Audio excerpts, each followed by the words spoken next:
AFC women Asia cup অনূর্ধ্ব-20 বাংলাদেশের এই যাত্রাটা যেন স্বপ্নের মতো শুরু হয়েছে, যেখানে বাংলাদেশ প্রথম প্রতিপক্ষ হিসেবে কোয়ালিফাই করার পরে পেয়েছিল লাওসকে, যে কিনা বাংলাদেশের থেকে অনেকটা এগিয়ে ফিফা র্যাঙ্কিংয়ে। এই লাওসের বিপক্ষে বাংলাদেশ একটা বিশাল ব্যবধানের জয়লাভ করে।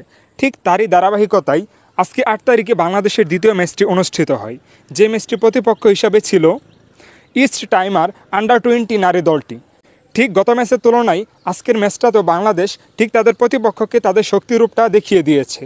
ইস্ট টাইমার আন্ডার-20 এই দলটিকে আজকে বাংলাদেশ 8-0 ব্যবধানে বিশাল একটি জয়লাভ করেছে, যেই জয়লাভে বাংলাদেশ হাফ টাইম পূর্ণ করার পূর্বেই যে কিনা বাংলাদেশ 4টি গোল তাদেরকে দিয়ে দিয়েছিল এবং হাফ টাইমের পরে আরও বাকি 4টি গোল তারা পরিশোধ করে।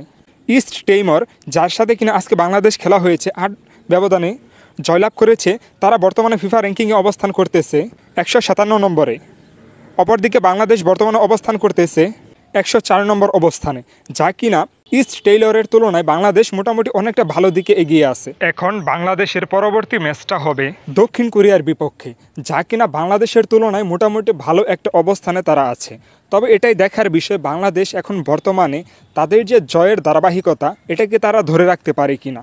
বাংলাদেশ পরপর 2টি ম্যাচ খুব ভালো ব্যবধানে জয়লাভ করেছে। এখন দেখার বিষয় পরবর্তী ম্যাচটাতে তারা কি করতে পারে।